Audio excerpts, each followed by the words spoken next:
So good evening and good morning to one and all present here. I, Afreen Kalaso, I'm the Assistant Director for University Engagement and Partnership at LSAC Global. It is my honor to welcome you all to the third and very special webinar series on the topic, The Female Lead Impact of Women in Law, organized by LSAC Global under the Discover Law campaign. As promised, we are and we would be hosting a series of new discussion every month focusing on new initiatives and discoveries in the legal sector. The webinars will be featuring Indian and international leaders to highlight the academic and professional opportunities for students in the field of law. And the themes will be focused on professional, academic, international, and jurisprudential aspects of law. On behalf of LSAC and LSAC Global Leadership Team, I would like to thank all the panelists and our audience for the continued support, enthusiasm, and dedication towards improving access to legal education and increasing diversity of legal profession. On that note, I would like to share the background of today's theme. And before I begin, I would actually like to quote this line, which is something very special to my heart. It is by Maya Angelou. She states that each time a woman stands up for herself, without knowing it possibly, without claiming it, she stands up for all women. This quote truly highlights the essence of what we would like to share through the powerful stories by the women we have on our panel today. The overarching theme of this webinar is to talk about women's contribution to legal education and encourage younger generation to step up to the forefront and discover careers in law. We would be covering topics like women in leadership positions, an aspirant's journey from academic as well as corporate perspectives and more. So let me begin with the introductions. Today on our panel, we have Ms. Julie Scully. Julie is the director of the Executive LLM in Global Business Law at Columbia Law School. Prior to joining Columbia, Julie spent more than 10 years at Brooklyn Law School, where she began working on the program development and academic administration and was eventually tapped to establish and oversee all international programs. As Senior Director of International Programs, Julie was responsible for building Brooklyn Law School's LLM program. Julie also earned her JD from Indiana University, where she served as a managing editor for the Indiana Journal of Global Legal Studies, after which she practiced at 2 New York law firms. She also holds a BA in political science and criminal justice from Indiana University. We're so glad to have you today here, Julie. Thank you for joining us. We are also extremely honored to have with us Ms. Dia Gupta, Senior Manager Legal and in-house counsel at AstraZeneca, a research-based biopharmaceutical company. Ms. Dia has also worked with leading corporates like Wipro and Cognizant in the legal department. We're really excited to learn from you your experience and your journey today. We're also delighted to have amongst us Ms. Kritika Patodi Bhandari. Ms. Kritika is an advocate at the Supreme Court of India as well as the Delhi High Court. She is a board member at Vijay Bhumi University, where she actively works to create opportunities for students focused on their overall growth. She has done commendable work in the field of litigation and is also making constant efforts to propagate legal education amongst young lawyers and aspirants. Thank you, Kritika, for joining us today. And last but not least, we have on our panel Ms. Nehan Sethi. Nehan is a graduate from Symbiosis Law School, Pune. She also works as a lawyer in the field of intellectual property laws. She's also the founder and CEO of Her Forum, a platform and community for women in law in India. Her Forum shares insights and learnings from women with strong voices in the legal field and is simultaneously building a community for fostering networking, meaningful conversations, and peer-to-peer learning. Nehan is also a sharper with World Economic Forum's Global Sharpers community. Thank you, Nehan, for coming, taking out time from your busy schedule and joining us today. So let us start with the brief opening and certain comments from each one of you about advice you would have for law school candidates. Why is today a good time for law school, especially for young girls watching and listening to you? I would like Julie to start with her comments first. Thank you. Thank you, Afreen, for that warm introduction and for bringing us all together today. I'm honored to be here, really. So to address your first question, which is why now? Why is now a good time for young women or women in general to enter law? And I think that this last year has really been a time of introspection for a lot of people. And in that time of stillness, in that pause, I think that people have gained a lot of clarity on what motivates them, what inspires them, what they want the world to look like, how much need there is in the world for strong women voices, how much you're really needed. And so I think now is the best time, to enter law. Why would it now be the right time? I mean, that's the question that I would ask, seeing everything that's happening in the world and all of the change and the opportunity that people have had to really look inward and think about what it is that they really want to do. What is the way that we lived and have thought about things has all been kind of turned upside down. And so now is the time to really think about how we can kind of move forward and how we can be a part of positive change. Thank you, Julie, for that. I would, direct the same question to Nehan now. In why do you think, today is a good time to join law school? Firstly, thank you, Arfin, for the introduction, and thank you so much for having me here today. It's such an honor. So just to go off what Julie said, I completely agree. Why not? And to speak specifically about, from an industry and global perspective, I think now is such an exciting time. If you think about it, there is so much disruption happening globally in every sector, and I think that's obviously affecting and impacting the legal sector as well. And I'm fortunate enough to, interact with so many women doing such amazing things through her forum and through our conversations. And speaking to women who are doing from India, who are doing tech law now in Silicon Valley, women who are doing VC law. I mean, the opportunities are just immense. So I think that now more than ever, it's really exciting to be in this field, and I personally feel that way as well. So I think it's actually a great time. To be there, and specifically with regard to women, I think that obviously there is still a gender diversity gap that does exist within the field, but we're obviously very fortunate, me personally entering the profession right now, to be at a time where there are so many more opportunities and so many women to look up to as well, which may not have been the case maybe a decade ago or more than that. So I actually think it's a great time on all fronts. Thank you, Nehan, for that. And I completely agree that we can see some sort of a progress, not just in STEM, but also in law as an upcoming field for women. So that directs me to Dia. Dia, why do you think, and do you see that sort of a trend in terms of young girls taking up law, especially, you working in the in-house counsel section? Yeah, hi, thanks, Afreen. Well, I've seen a major change even from the time I passed out from college, and the way the perceptions have changed from being a person who goes to court and has to litigate to joining the corporate field. Because earlier, I mean, the kind of stereotyping that a lawyer would do is only going to court and holding files, and I've also heard things like, when you can't find another profession, you pick up law. But today, things have really, changed both in terms of women, as I mean, the diversity in terms of the colleges where people are taught. I mean, we're given the practical experiences. We know what a corporate law career would look like even before we can make the choices, what litigation would look like. There's a lot of exposure for a lot of students nowadays. There's exchange program where you get exposure into the global bit of it. So I think with all of that and technology coming into play, I think being a lawyer or studying law is probably something which will give you an edge. I mean, I would take the liberty to say that this entire COVID taught us that we actually played a role. We were actually very busy.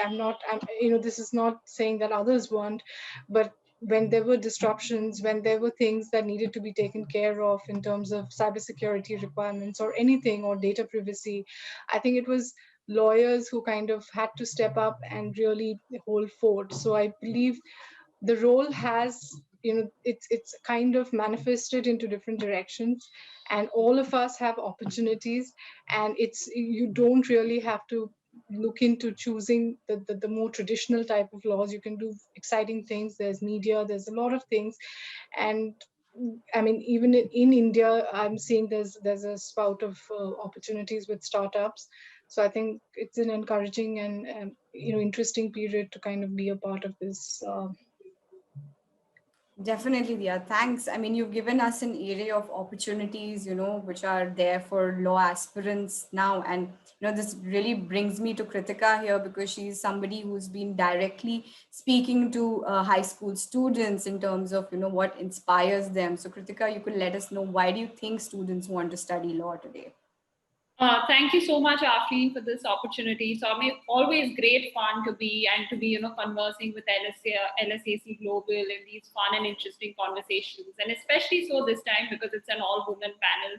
I mean, nothing makes me happier to have to be sharing this virtual stage with such eminent women doing such amazing work. So I think I have four reasons in mind as to I think why this is a great time for a lot of young women to think of law as a career option. Well, firstly, is I strongly believe that law empowers, right?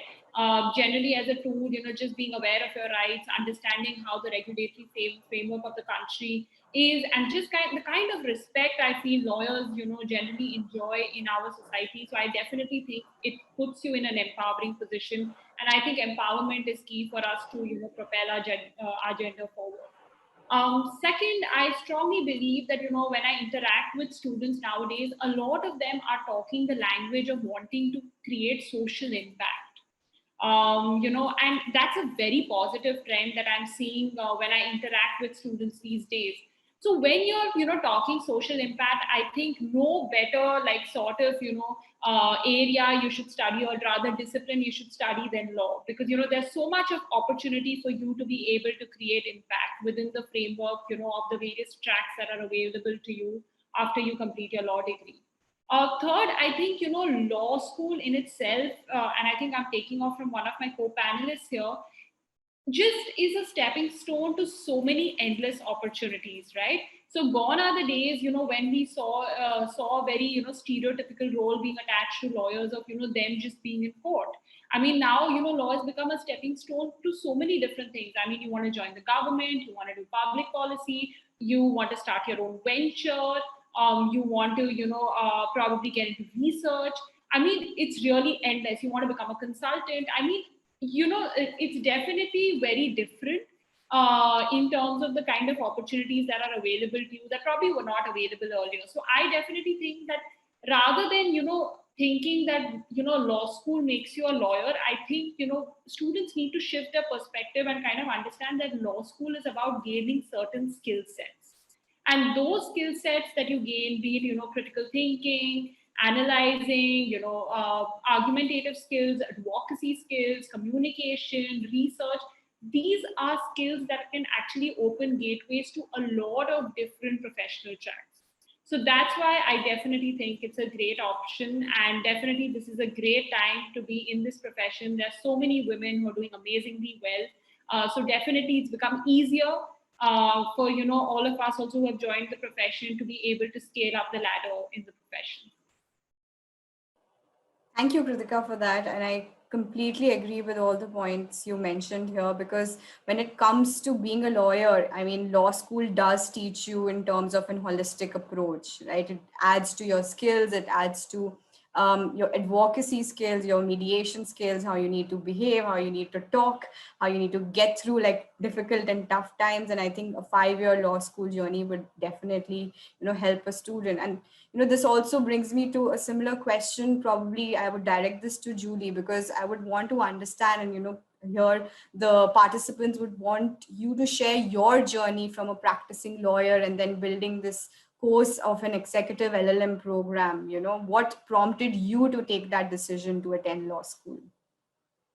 Everyone's journey is a little bit different, right, to where they kind of end up. But I was one of the people who always knew that that's what I wanted to do.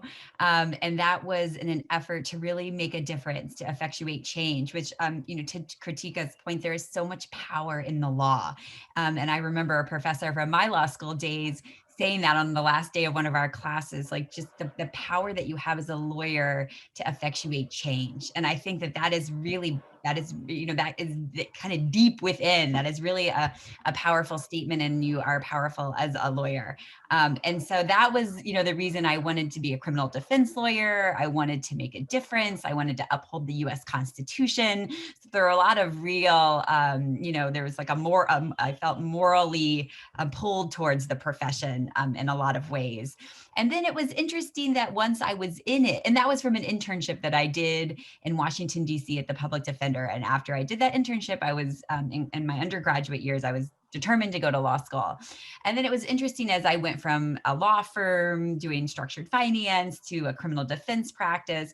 As I made my way through the profession, I realized that there were parts of it that did not, that weren't playing to my individual strengths as a person. So there were parts of just the adversarial system that just didn't, that were not, I wasn't like fully realizing the parts of my own personality that I wanted to. And then that's when I moved into legal education. So I got to combine my love for the law with helping people fulfill a dream and a journey towards their own educational journey to, having the power of education. So I just sort of shifted. So I still was surrounded by law and lawyers that I love to be with, but I just directed my energies towards helping others on their journey. Right. Thanks, Julie, for that. And, it really inspires a lot of young students listening to your interest in criminal, law, because that is something, it's not something which is really accepted, as I can say, for, Indian lawyers, especially, women representing in the criminal courts here. So it really is an inspirational story. And this brings me to Dia now, because she's somebody who's seen the corporate field in terms of the women leading there. So Dia, if you could share a little bit about your experience, what are the challenges a woman faces in corporate law, and what are the steps corporations or legal houses have taken to overcome these challenges? Sure. So, as a women lawyer in a corporate, when I started, I remember clearly being, there was some sort of discrimination, if I were to use that word, because the way you are looked at, there are some perceptions or biases already in their minds, in the sense, would the person be able to work long hours? Would the person would need flexibility?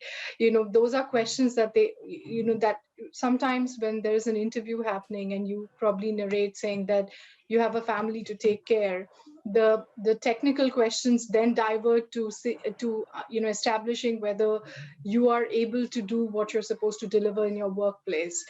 Can you manage both? Can you travel? Very basic questions. But that, I feel, I've always fought that with my career aspirations, and I've tried explaining that I have goals. I have a family, but I still have goals which I need to pursue. So I know what I'm trying to, I'm trying to push the boundaries, and I have things sorted. So those were certain, and there are some cases where I've heard people sharing in terms of, if you're on a, let's say maternity benefit, and when you return to work, there are changes in the way you are probably treated. Now, those things are still there, unfortunately, but organizations have become conscious about it. We're doing a lot of, there is a lot of inclusion and diversity initiatives which are taken, and we are trying to see how there is no difference in when you talk to a woman or a man when you're sitting in a room full of, let's say, even if it's dominated by male, and see how that voice is heard without addressing them with prejudices that you would have, that probably she may not be able to deliver, or she may not have it's not the competency, it's more to do with, it could also be the concern that they're trying to show that this may be more demanding and stressful and things like that.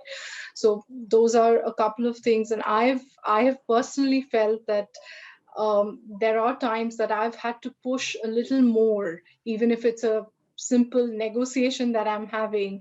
And if I have only men on both sides, it's not only my side, I've had to push a little more harder than if it was probably, but I must say that I've also tried to use that as my strength. I've not ever told myself that, I am being singled out and I should just stay away and, let it, make peace with it. I've always tried to push that harder, tried to be much more, in terms of voicing out what I needed to do, and flexed. There are times I've flexed. There are times I've gone beyond what I could have done and tried to prove that, it's not all a set of rules. Things have evolved. So. Right. Yeah. I think as women, we anyways face so many challenges, and specifically in corporate world, it's seen as a man's world. So I'm really commendable in terms of the work you're doing. And this also brings me to Nehan here, because she is somebody who's practicing IPR, and you have also balanced your initiative as the CEO of her forum along with your practice. So, first of all, what motivated you to start her forum, and what were the challenges you faced while setting up her forum? Yeah, thank you for that question, Afreen. I think, as someone, you rightly said, law school is 5 years, it's a long period of time. And through that, you're expected to do various internships. So I got, exposure to many professional settings even before I graduated, whether that was in courtrooms, whether it was in offices.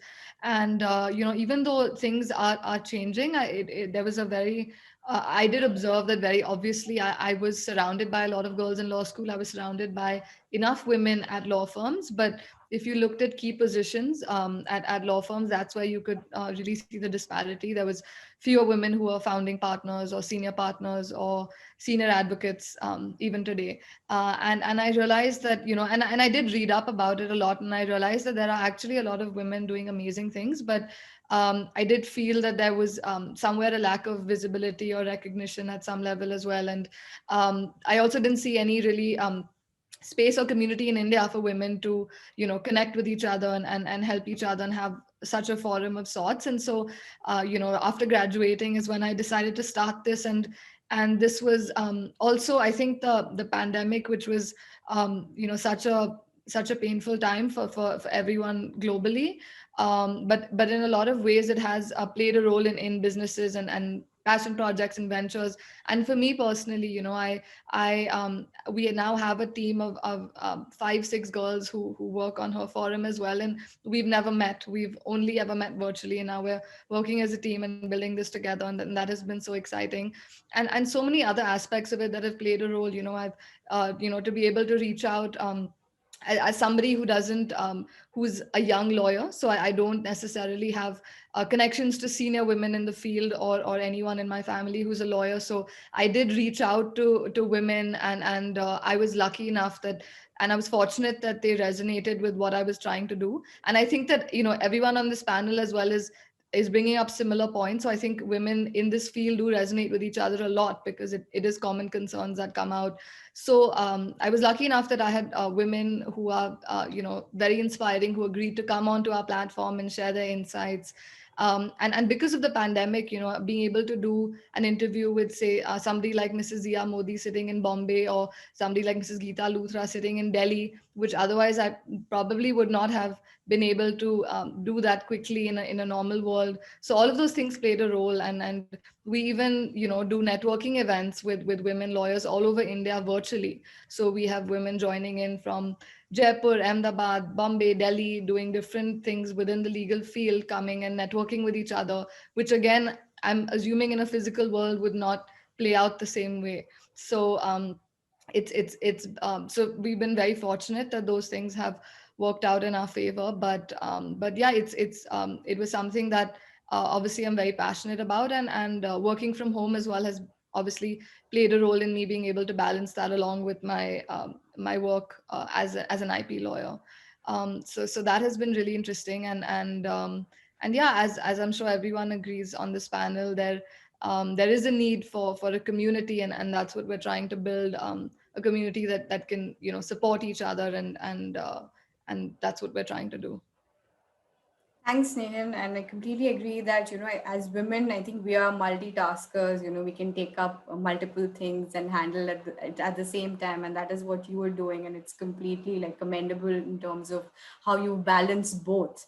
And it also inspires me to ask the next question to Kritika, because she is somebody who has practiced law and has some sort of a leaning towards academia. So Kritika, what has attracted you towards academia, and how do you compare the legal practice with academia? Also, like, what inspired you to study law? What is your personal journey there? Thank you, Afeen, for the question. If I have to talk about my journey, like I said, I decided to pursue law while I was in school because I wanted to create impact. Social impact was what attracted me to this profession. So when I was taking the final call in my fourth, fifth year, when you have placements, etc., that whether I'm going to give the corporate world a shot or it's just going to be something else altogether for me. I think that's when I decided that the corporate world is not something that appeals to me, and instead what I wanted to do was to get into human rights litigation. So that's how I got into I got attached to lawyers who are doing a lot of work in the area of human rights law, who are doing a lot of work in the area of domestic law, acts like the Unlawful Activities Prevention Act, etc. So while I was doing this on the side, even while I was in law school and once I passed out, I definitely noticed that there was a lot of digression between the way the profession was moving and the way the place at which law schools were. So I'm from NLU Delhi, which is considered one of the premium institutions of India. But unfortunately, I felt that none of these law schools have actually evolved since when they were instituted, right? So there's so much of change that's been happening in the world. Especially now, we're talking about a pandemic. Technology has penetrated so deeply into our profession. There's so many opportunities that are being created in this area. Law is clearly a preferred career option in India. If you look at the number of graduates that we are churning out every year. So that's when I realized that, this is not in tandem. So, there's clearly a lot of work that is to be required, even on the law school front. I mean, there is work that is required on, sort of revamping the curriculum, relooking the way that we look at law schools in India, legal education in India. Because while I was in college, I got a great amount of exposure to the US law schools as well. And I thought that was really inspiring, the kind of model that they had, the kind of options that they had available for specializations and things like that. So I thought, why can you not bring that to India? And it kind of really tied up beautifully with my innermost desire, which was to make impact. So that's when, I thought that this is something that I should definitely latch onto. And that's how I ended up coming into the law school setting. So unfortunately, academia never really, I never thought that I really could teach. So instead, I thought that, why don't I just work on the other side, which is on the management side, working on setting up these institutions rather, and sort of, acting as a facilitator to bring together some really good faculty from different parts of the country, different parts of the world, to India, and give access to like world-class legal education to students through our law schools that we have at Bangalore and Karjat in Maharashtra. So yeah, Right, that's my Kritika. journey. Definitely, that's right, Kritika, and I can see that you're working towards that goal and the mission, and not just for Vijay Mumi. I think even for IFIM Law School, this journey has been some sort resonated with how students are working day and out in terms of achieving their goals, and how the universities are supporting to make sure that they can achieve those goals. And which also brings me to Julie, because Julie is somebody who's actively worked with international schools, and IFIM being one of them. And she's been a pioneer in introducing the executive LLM program. So Julie, could you elucidate a little more about the executive LLM program Columbia Law School offers, and how does it stand out from the other programs offered by law schools in the US? I think one of the things that's been brought into sharp focus over the last year is that we must, as legal educators, continue to innovate, continue to look ahead around corners, that we cannot rest with the same model that we've always, used for the past 150 years with very little adjustments. I mean, the truth is we've been teaching the same kind of, or we've been having the same kind of legal education, teaching law the same way for a really long time without really stopping to think about whether it's effective, whether it is the best way, whether we're using technology the way that we should in the way that we teach. And so and Columbia was already asking these questions or thinking about this, but I think all law schools are now, maybe around the world, but certainly in the US, is thinking about. And I think the one thing the pandemic has done is going to change the way that we teach and that we learn and the way that we live probably overall. But Columbia was already thinking about this, and even before the pandemic had designed a program that was accessible for lawyers around the world who could not do basically the one model of master's programs that exists now, which is taking a year away and traveling to the US and having an on-campus experience, which is wonderful, and there are lots of benefits to that, but it isn't a one size fits all. I mean, nothing really is. And that certainly is true for legal education. So there are sophisticated, seasoned lawyers who really seek the growth and the deepening and the experience, and maybe the credential also, but they can't have this one size traditional experience. And so the program was designed for those people. And it was really based on conversations, on market conversations with students and with employers, saying that not only do we want this for people, for lawyers, but the lawyers saying we want this for ourselves. And one of the things we also have recognized is that people often don't carve out time for growth from professional development in their own lives because you're so busy working, meeting deadlines. And I find this true for myself, that I don't, unless someone schedules it for me, I don't think to take that opportunity to, grow in something I'm interested in. And so this is just almost like an excuse. This is an opportunity where they can have this growth and this deepening, but still maintain their ties and their tethers to their work. They don't lose momentum in their current professional journey, but they can have what they need professionally. You can have both. And so the program is designed, it's partly online and partly in person. It kind of combines the best parts of legal education and really state-of-the-art classes like representing future industries, teaching business skills like financial statement analysis and data analytics, skills that lawyers need, which is not part of a curriculum normally. So it's trying to combine, the practical, and I mean practical, not in sort of the sense that everyone's saying we need practical skills. It's like really the things that you need to be successful as a business lawyer. So it's kind of combining those, but also giving the foundation of US law, which is very helpful for international business lawyers who are constantly saying, I need to know the US law because that's either a model or that's the kind of law that's governing, the transaction that we're doing, and I can make my way around it, but I don't really understand it. So it's trying to meet it has several purposes, but trying to meet a lot of those needs that are in the market. Right, Julie. And when we talk about business law specifically, you can't really study that in isolation. It's a globalized world and there are transactions happening all across the country and different jurisdictions. So the kind of program Columbia has definitely introduced makes that sort of an impact. And specifically, the whole model of you adopting the online and the offline bit, I think that really inspires in terms of creating some sort of a balanced approach towards this pedagogy of teaching, right?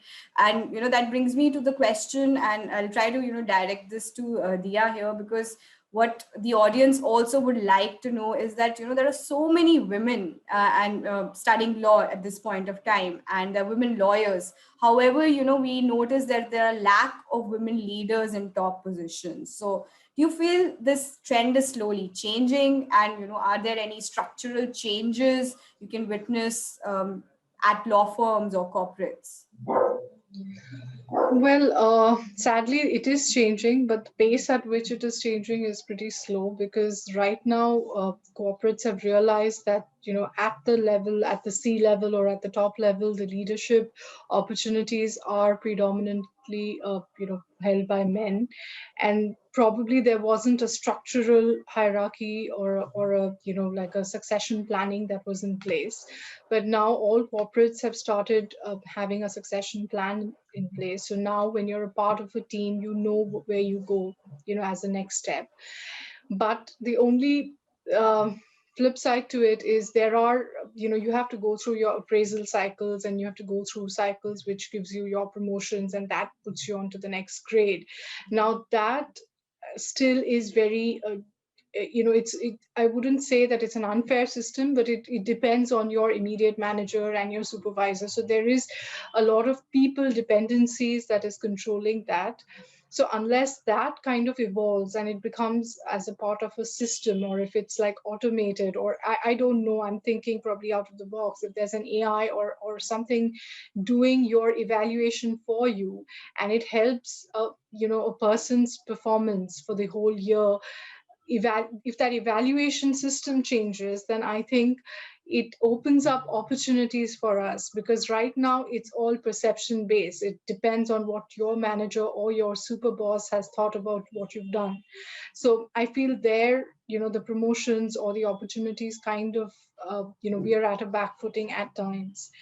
And like I said, since we play multiple roles, there are concerns with the concept of work-life balance, which I believe gets misinterpreted many a times. Because when we say work-life balance, it's not like we don't want time to handle family. We just need time to wind down, because we also need to recoup for the next day. So I feel a lot of things from a perception, from a cultural aspect, things need to change. Because when I work for a global company, I talk to people from diverse culture. I see that there is a lot of breathing space for people elsewhere, and I think India is catching up. I'm not complaining, we are catching up. We are looking at giving flexibility. We're looking at how women can do both roles brilliantly. And I think this situation, I mean, the past year taught us that even working from home is something that is a successful model. So I believe with everything evolving, I'm looking forward to seeing women leaders, more of women leaders representing, representation in the board. So that's my take on it. Right, Dia, and it's very encouraging to know that corporate firms are taking those steps to introduce these structural changes, because you didn't notice that like at least a decade ago, and that there has been an overt sort of a step taken by these firms to make sure that those sort of discriminations are eliminated. And I talk about this is because when I see women's role in legal education in India, the structure's already formed, but you still don't see a lot of representation. So that brings me again to Kritika here, because just recently Dr. Anupama Goyal, who was just appointed as the registrar of your alma mater, how does it feel? Do you feel that it's about time we have more women leaders as the face of law school? And do you think it's reducing it helps in reducing some sort of bias and increases like inclusivity amongst faculty? I think that's a very good question. So I definitely feel that, as it's true even for court where I see it happen, I just feel that you see very few women on the top in terms of legal academia. It's very sad. So when you pick up and you see, the vice chancellors of most of these law schools, law universities, you'll hardly see women. Like I feel they're not more than one or two, right? Who have sort of made a name for themselves and, have been given these designations. So when I heard of Dr. Goyal being given this position, I was personally very happy, because I was like, yes, now we have moved a step forward for sure, that, a woman faculty from our institution is being given the role of registrar, which is a very important role that's performed in the university. But I personally feel that I think the universities also have to play a very important and pivotal role in making our university workplaces women friendly. I don't think that we have made too many strides in that front. I might get a lot of backlash for saying this, but I will be honest about it, because I still see that a lot of policies, being it sexual harassment at the workplace. Like Dia was talking about being flexible, the way we look at, maternity leave, etc. I think there is a lot of bias that exists in the system, which works against women joining, legal academia as well. And frankly, I feel that, legal academia is one thing where we definitely need a large workforce. I mean, it's very sad that unfortunately in India, we do not have too many people who are opting to join academia, right? I mean, that's why we sort of have a scarcity of good law teachers and law professors in India. So, I mean, we have to make it very attractive. So, I feel with this entire COVID-19 pandemic, where we have had this forced experimentation of doing work from home, which has to some, I won't say that it's going to replace completely. It cannot replace physical education, but definitely, like Julie was talking about, right? It definitely inspires confidence in a hybrid model, right? So if we can sort of adopt these kind of practices, I think this is definitely going to. Just lost Kritika for a few seconds there. We'll just come back to, Kritika's point in terms of certain leaders taking that sort of an initiative in the legal academia field. And, I'll just direct it to Nehan now, because I feel that, you have so many stories to tell through her forum in terms of, if you've heard of any experiences or any instances where you felt that, women need to prove or showcase her talent as compared to men, right? And how do you think, as a woman in the profession, how important it is for women to continue and grow their presence in law and take these leadership roles? So, I mean, definitely, this is something that's probably a common running theme, whether it's in the conversations we have, whether it's in the events we do, the roundtable discussions we do. I think that, even personally, I was thinking about it when Dia was speaking, and when you talk about cultural biases, I mean, of course, there's no denying that biases exist for both men and women, but in a professional setting, it's definitely a lot more real for women, and that does translate to your professional life being affected. I personally remember, and this is one of the instances that got me thinking, when I was interning at a law firm, and I was working in a team where there was a male and a female a senior associate, and there was a mess up that had happened in that particular matter. So the senior partner was obviously upset, but while pulling up the team, I remember that he specifically referred to the woman associate and asked her if she was unable to perform her duties because of wanting to wrap up and go home to a child and take care of her child. And I later realized that it was even the male associate who had a child at home, but um, that's obviously not something that came up.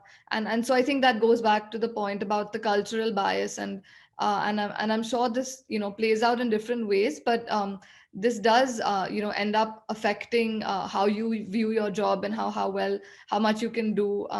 So I think that such instances come up in so many of our conversations. Even some of the most senior members in the profession have spoken about when they started off. I mean, when I'm entering the profession, I think I'm more fortunate to have so many role models around me. But I remember in our interview with Mrs. Zia Modi as well, she spoke about how when she entered and came back to litigation in India, she was one woman amongst so many men, and she had to prove herself constantly to be able to then get more cases. And this is common, I think, no matter which spectrum of the field you're in. So I think that it's obviously, I believe, going back to your second question, it's so important for women in this profession to take up leadership roles. I mean, I mean, that's obviously why I started her forum, because I believe that's probably the most important thing. And I think that's for two reasons, right? One is that when you do end up taking up leadership positions, you pave the way for more women, you inspire more women, and having conversations with women who speak about, starting, founding law firms, and then being the best in their sector for that. Or, we had a conversation with a woman who was the first Kurdish woman to ever go to Harvard Law School. And so there's so many interesting conversations, so inspiring, and that's obviously paving the way for more women in her community to then be able to dream of doing that. And I think the second reason it's important is what Kritika was just talking about, which is that when you have more women who are making decisions, when you have more women who are in leadership positions, then policies and infrastructure is also drafted and facilitated in a more mindful way. There are obviously more, nobody understands a woman better than a woman, and obviously we do. I obviously think that men are allies in this as well, but the fact that women need to be represented at leadership roles is so important, because they are the ones who can then draft those policies which will affect how the workspace is run. So I think that's why it's extremely important. Right, Nihan. Thank you so much for that. And I would actually like Kritika to just join us back and, conclude with what you were saying in terms of the initiatives probably, universities are making to make sure that women take up these top positions or even get a chance to even think about having those top positions there. Thank you so much, Afreen. So definitely, I think legal academia for sure can act as a very good platform to promote a lot of women to kind of get integrated in the profession. And one thing that I think that academia needs to, like in India, do away with the fact that professionals cannot teach. Like if you're practicing, you cannot teach. I think there's a lot of value that when I see practitioners engage with students, there's so much value that they add to the theoretical learning of the children.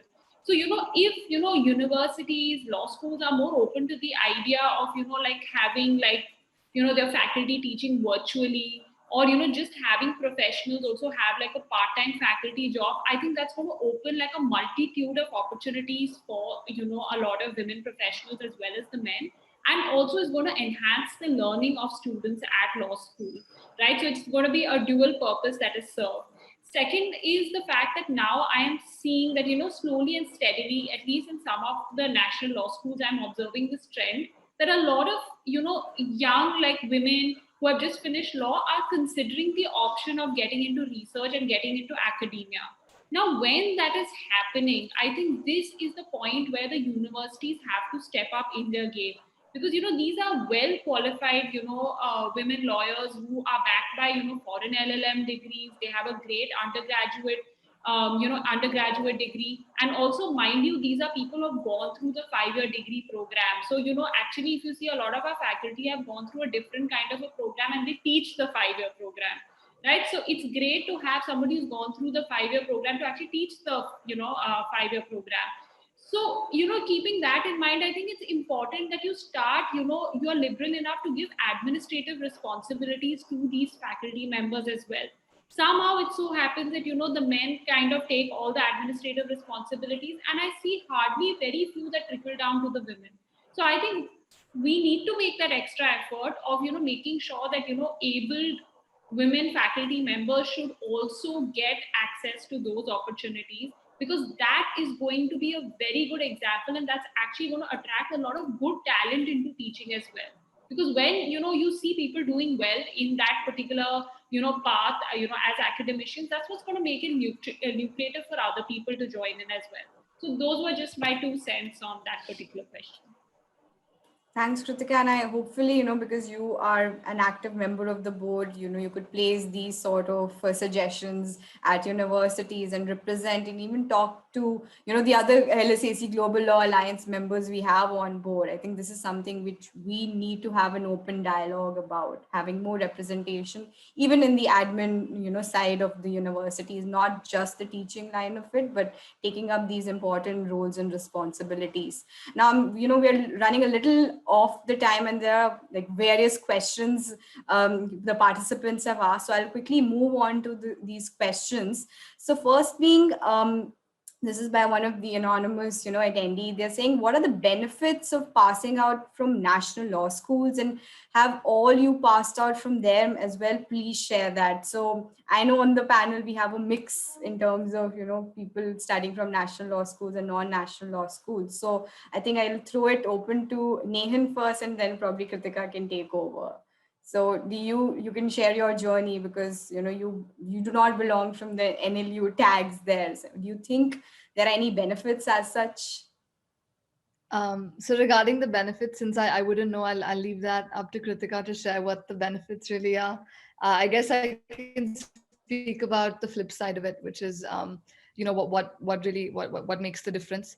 I think personally, I could only speak from experience, which is that from my understanding, law school being 5 years is probably one of the longest professional degrees out there in India, and I think it's really what you make of it, right? So you have people coming into law school knowing exactly what they want to do, and then that changing over time. You have people coming into law school and then graduating and not even pursuing law sometimes, and then you have people who take up different paths. So I think that it's really what you make of your time there. I think that one thing that I think has really stood out for me is to continue to be curious. I think that that's a really sort of valuable lesson, because I think the opportunities are so immense. Like someone rightly pointed out earlier, nowadays it's just the opportunities are boundless, and so I would say that in terms of law schools in India, from my understanding, there has been a perception, which I know very well exists with law firms as well, where they would prefer to hire students from national law schools, and I think that that's slowly now changing, because now it's really a matter of your hard work, your integrity, your competency, and that's really what it boils down to at the end of the day. But I'm sure that there are benefits that do come with belonging to an institution that's known for delivering good education. So I mean, I'm happy to hear Kritika's thoughts on that.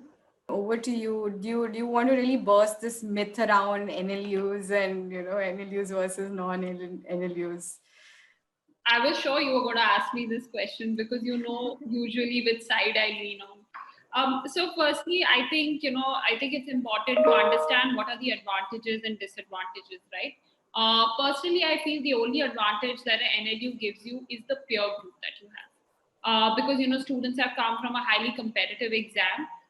So by virtue of that, you end up being with a set of individuals who are very driven, who are very focused, and it's great because then because of being surrounded by such a peer group, you sort of you're it's ensured that you're swinging and you're driving in the right direction. But that is personally what I feel the only benefit. The reason why I say that is because I feel the national law schools have stagnated in the evolution process. Unfortunately, everybody's become so comfortable with the same curriculum that's been rolled out since the first national law school in Bangalore of 1989. Nobody has actually taken the pain of, actually reinventing the wheel. So I see a lot of innovation that is happening in the private law school setup in that sort of area. Now, if you talk about opportunities, yes, absolutely, it exists in some measure that the NLU kids have it a little bit easy because there's that tag attached to them. But having said that, if that is going to be the be all and end all reason of them getting access to opportunities, that is not true. I think any law student, you can be from any law school, be it private, NLU, if you make a conscious effort of building a good CV from the first year itself, you make sure that you're tapping into the right opportunities, you can cut away, you can easily cut that sort of discrimination that exists. Because I must tell you that, people sitting in the law firms are really not idiots. It's not like, they're only going to get attracted at just, oh, you're from NLU? Okay, we take you. You're from some other XYZ law school? We don't take you. No. There is a thorough analysis that they do into understanding what is the kind of work that you've engaged in. What are the kind of research papers you've written? What kind of moots have you participated in? What kind of short certificate courses you have done? And all of these in itself actually make a wholesome CV, right? And that is what your focus has to be. It's absolutely okay. It's a matter of chance that you might make it to a national law school or not. I mean, if I talk about NLU Delhi, there are close to about 20,000 students who write that exam every year to make it to the top 80. If you talk about CLAT, you have around 50,000 students who write it for those 2,000 seats in the various national law universities. It's really sometimes also a matter of chance. You can just be having a bad day, but that cannot be your decision. That cannot be the fact that, oh, I've not made it to NLU, that means I'm not going to be a great lawyer. No, that's not true. If you look at some of the best lawyers that we have, they have not come from the national law schools, right? So it's really about don't lose focus of your goal, which is to be a great lawyer. And to make sure that you're on that track, just make sure you're making the most of the opportunities. And I have to say, the kind of hand-holding that I'm seeing private law schools do, the kind of mentoring that they do, I'm seeing the kind of effort that their internships and placement cells make in getting their children the right internship. I don't think that, there is any difference in the opportunities that you will get between the two. In fact, you might just get a better mentor in a private law school. So please don't lose heart if you don't make it to a national law school. There's not much that you're missing. Thank you, Kritika, for that. I mean, this is a certain question we always get from students, and it's important to address it because ultimately it really matters what kind of journey you go through to your 5-year course, not the university in itself, but the kind of opportunities you grab on from day one. So I think that really encourages the students to understand this whole buzz around NLUs and non-NLUs. This brings me to another question. This is asked by Syed, who would want to know that, especially is directed to Julie, that what is it like to work in a law firm, and any advice or suggestions, because someday hopefully you would like to work in a law firm. And I would also direct the same question to Dia, maybe from the Indian perspective, how is it different there? So Julie, you could go on and address that question. So the question is, what is it like to work in a law firm? Right. So I worked in a big law firm in Manhattan in structured finance. So I just want to frame the situation. So it's not this, I don't think there's one experience had by all. In different cities around the world, your experience might be different. But it was very much sort of a traditional sort of environment where the same is kind of expected of all, and it's long hours, not a lot of predictability. So maybe that's actually proving true. The perception, maybe that's actually proving true, this perception, but it was very much like that. I will say the people were the best part about it. So I think that when I was interviewing, I was mostly concerned about the people I'd be working alongside. And that was a good decision. So it was less about, I think maybe the, prestige of the firm or the size. It was more of just about the people that I would be spending the time with, but it was very long hours and a lot of unpredictability. So there wasn't a lot of being able to schedule scheduled things because you had to expect to be at work, which is why I didn't last too long. I was there for about 2.5 years. And then I got to move back to my passion job, which was criminal defense. So, and I just wanted to speak a little bit to the maybe baked in that question might be as a woman also. So in that environment and as a woman, and at the time I was there, I was a younger woman, so I didn't have a family yet. But I saw the partners that I worked with and the other women, which there were not a lot, and there were not a lot of women in the hire. And I think that that's because the environment is not friendly. It has not been friendly to women. And I don't think that it's women to change their values or their priorities or the way that they would like, to have both a family and a career. I think something needs to change about the industry. And so and the only way I think that changes is to kind of echo some of the other comments the panelists have made, is for women to be in those positions and to say, I have a family and you must play nice with my family, because I cannot do my job if I cannot also do my family. And so there just has to be more women that are taking that stand for things to really change, because if it's only men making those decisions, then it won't change the environment for women. So that was like one thing I just wanted to add in there, is that women need to advocate for women. I mean, that's part of our responsibility to do, and we need to amplify their voices. So the voices of women, so to make sure that others hear that as well. Right. Thanks, Julie, for that. And over to you, Dia. What do you think the experience has been? And of course, Julie has mentioned, the women perspective to it, but I think this question is coming from a specific understanding as to what the cultural looks like, whether you're a girl or a boy, or representing other communities. What is the culture like in a law firm? When you join a law firm or a corporate, I think the first thing that you will have to understand is the pulse of the organization, because in India there are organizations which follow the concept of a flat organization. There aren't any hierarchies. There are organizations which still probably is a little hierarchical. So once you understand the pulse of that organization and try to imbibe in the culture. Like every company will have a culture, will have a way of working. I think it is difficult when you start because you feel that you're probably doing things which are not that interesting. You're doing the same old job every day. It might just be reading through a lot of files, a lot of paper, not something which is fancy in your minds, or what you would have imagined rather. But my advice is, it's okay to do a few things to learn the work, because that's sort of an on the job training, which may be a little mundane, but yeah, you should have a direction. You should know what you're trying to do. I'm not saying that you should have a pile of things to be given to you, and you don't have a direction. There should be clarity as to what you're expected to deliver. Those things are very important. You should speak up if there are things that are objectionable, if things don't, I mean, if you don't agree with something, and if there are, like I said, like Julie mentioned, you need to have a balance in your head about your personal and professional. You should not feel overwhelmed because it's you're just beginning and you have to create an impression, and people should not think, oh my God, there is a problem, and that should not be at the back of your mind. I think you need to be free of all of those baggages. And the motto you should follow is learn the work that you have to do and then try to create your impression by doing more work. I mean, that's my advice. I believe networking is important, having a good rapport with your colleagues. You spend like most of your time with them. It's important, but do work so that that kind of speaks for you. You don't really have to go and, plead to people or explain your case. I mean, that's my advice. And I think the first 5 to 6 or 7 years of your corporate or your law firm, yes, you do have to burn the midnight oil and do all sorts of things to kind of create that position for your self. So, yeah, that's my take on it. Thank you, Dia, for that. I have a very interesting question, and this comes from Shraddha.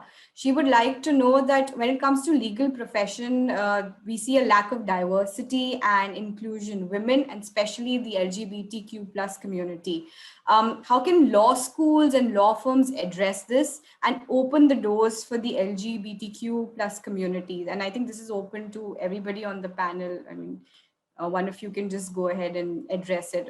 I would like to know each and everybody's view on this. So, I mean, would you like to go first? Sure. I think that when it comes to law schools or a law firm, I think the way people feel, whoever it is, in a particular setup depends on how that environment is built, how it's facilitated.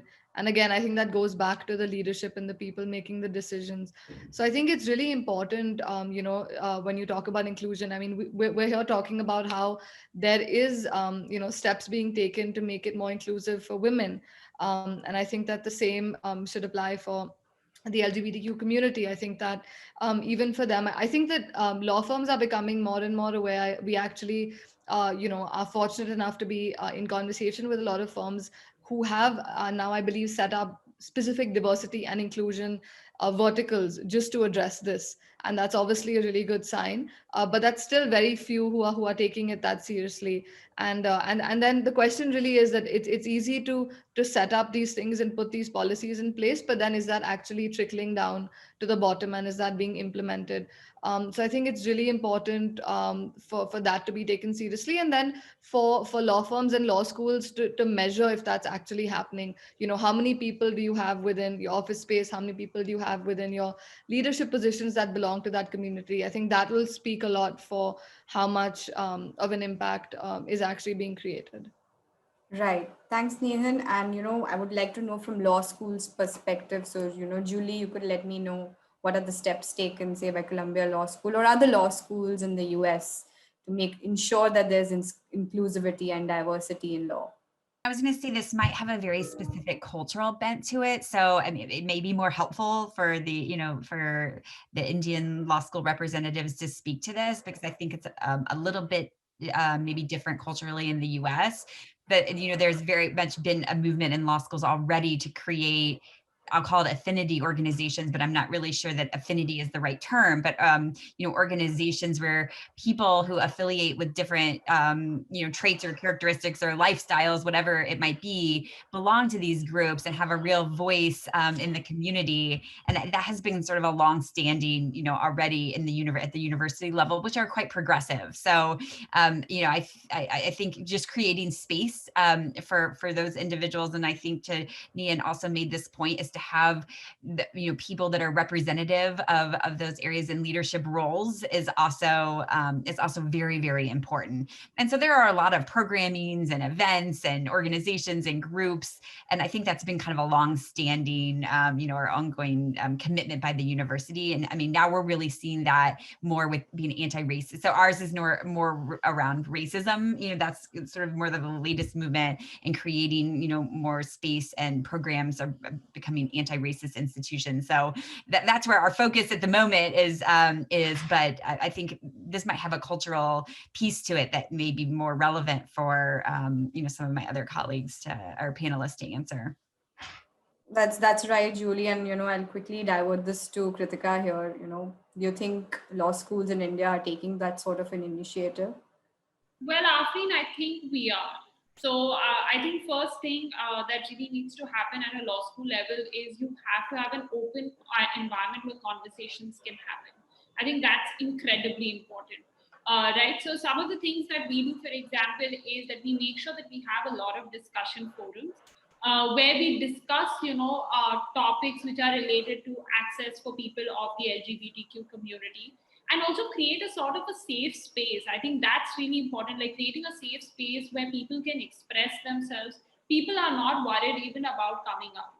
I think that is one thing that's really important, that, universities have to create an atmosphere where people can truly express themselves, be it their orientation or even their ideas for that matter, not get heckled. So, like for example, I saw this in NLU Delhi, and I was very careful about this when we were doing this kind of, these kind of initiatives with IFM and Vijay Bhumi, is I saw a lot of our seniors and some of my friends who did try to come out, they were heckled quite a bit, and they did have a very bad experience. So one thing that definitely taught me is that if there is an instance in the slightest that happens, it's important that the authorities act at the right minute and take this very, very seriously. So that is one thing that I think is important. Coming back to the conversation of dialogue, I think it's important even with your other initiatives. Like, for example, when you have film club, right? So we all have film clubs in universities and colleges.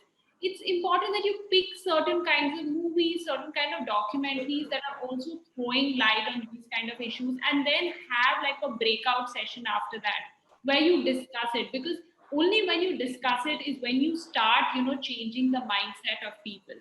And third, which I think is most important, is, and it's not something that's really spoken about, is increasing access to universities, law schools, particularly for this particular discussion, to even the transgender community.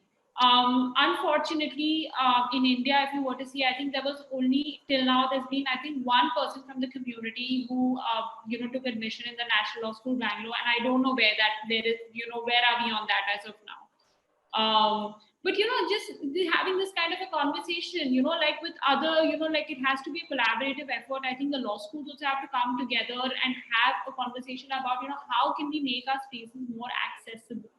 And we have very strict sort of hostel accommodations that we have men and the women hostels. How can we make it more fluid? In a time where we're talking about a lot of fluidity, I think these are some important topics that we have to revisit. And I'm very proud to say that in both of our institutions, we have a very progressive outlook to it.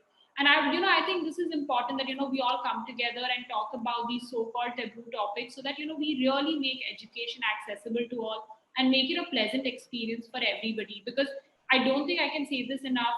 If colleges don't take this seriously, you cannot imagine the kind of harrowing experience that a student goes through in law school or in any university for that matter. In fact, I have seen students who have dropped out from the program because of that, because they've been so scarred. So I think it's really important that, we take this a little bit seriously, have conversations about it, and be very strict when it comes to sanctions, when we have untoward incidents that take place in our campuses. Right, Kritika, and I absolutely agree that it has to start at law school level. Students are very proactive, they have these open dialogues, but it has to start somewhere. And like you said, we can see that sort of a model being, adopted through different mediums with, social clubs and book reading clubs or, movie clubs. That's where it starts, but it's important that some active, initiatives are done, and once it starts in law school, it'll slowly percolate in law firms and different cultures as well. So I'm glad we had this conversation on this panel today, and take this forward, and I hope the participants have something to take away from this discussion. So I know we're already running out of time, so I'll stop the Q&As here. I'll request the participants to write to us. We'll definitely address your questions, but before closing, I would like each one of the panels to tell us, who are your role models and why do you look up to them? And specifically, if there are women role models you have, and, just like 10 seconds over it so that, the participants are left inspired. So probably Dia, you could go first. I need some time to think about that. I didn't. Sure. I mean, I'll open it to anybody who would want to go first for this one. Yes, Julie, would you like to? Sure, I'll go. Really, it is my boss that I report to, and I will tell you why. Because I think that the people who we engage with routinely, daily, and she's a woman, and she's a woman of color, and those are the people that have the biggest impact, at least in my experience, on my life. And it doesn't have to be, I think it's the people that we're really engaged with, the people who, and one, she's been an absolute example for me and how to amplify and advocate for other women. She has almost all women reports. She promotes women. She is the woman example of flexibility, family first. I mean, she's taught me to how I manage the women that report to me. And so to me, the role model is the person that I engage with the most professionally, who's been an example for me and how I can advocate for other women. Thank you, Julie, for that. Yes, Kritika? Neha, go first, feel free. No, I was gonna respond. I was gonna follow up. I actually completely agree with Julie, and I was thinking the same thing. I think that sometimes it's women who you meet, and for me, in fact, it's not even one person. Sometimes I feel like it's different qualities from different women you come across that really stand out for you. And I feel that for me, specifically for women, I think that one quality is really adaptability or like resilience. I think it's something you just inherently have, and I see that with all the women around me as well.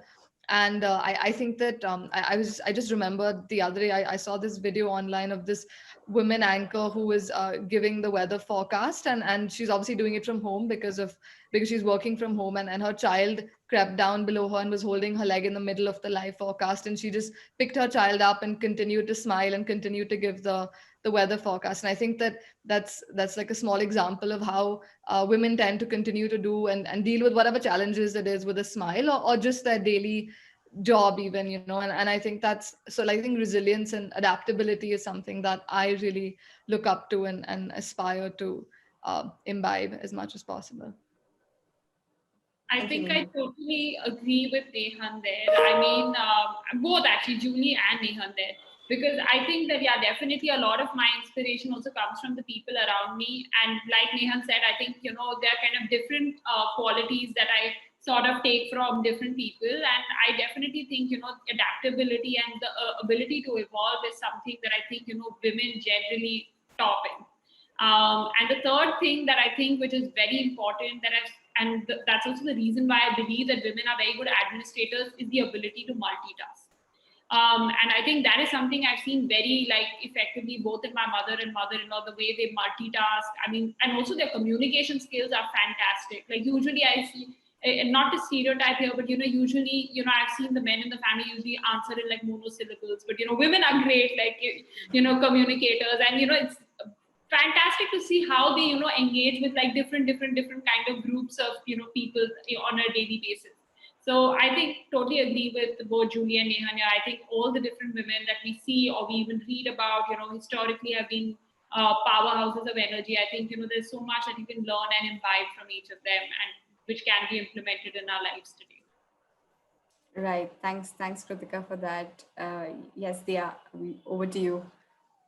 So I think I can't name one role model because I've had the privilege to work with many women leaders, as in they were non-lawyers, but they've inspired me in like many ways, wherein they've actually been very inclusive, where they have not seen me as, like when you work in a corporate setup, a lawyer is always seen as someone who probably will be an outsider because she's trying to pick on the risk and stop a deal, or having a, because the business wants to probably close a deal and we are trying to say no, there's risk. But then this person showed me, and we belong to different cultures, we had nothing in common, but I remember the way she kind of made me feel inclusive. We are very good friends now, more than colleagues.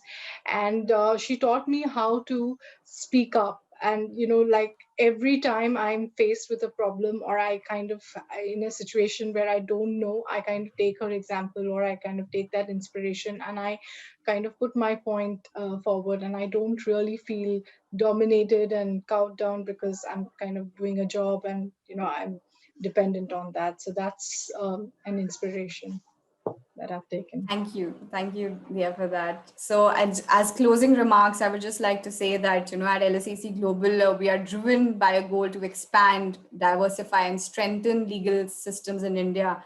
And because of this firm belief, LSAC makes resources available for law aspirants and to promote broad-based diversity in legal education across legal professions. So today, I think the legal profession needs women like who look like you, who think like you, who bring sort of those valuable and unique experiences to the cause of advancing justice.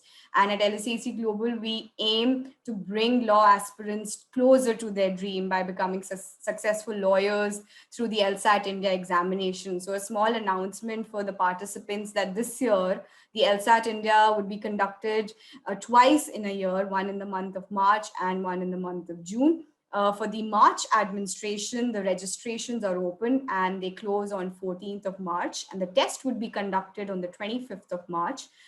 If students feel that they want to better their score, they could appear for the second time in the month of June, which will be conducted in from June 14 onwards, and the last date for that registration is June 4th. I would request all the participants to watch this space because we'll be coming up with webinars every month in terms of these prolific and engaging dialogues. So once again, I would like to thank the panelists for taking out time from their busy schedules to motivate law aspirants today. And I thank the audience members as well for their active participation and the LSAC Global team for the successful conduct of the webinar. See you soon on the next one. Until then, stay safe and stay healthy. Thank you so much. Thank you. Thank you so much for having us. Thank you. Thank you. Thank you. Thanks, everyone. Have a good day.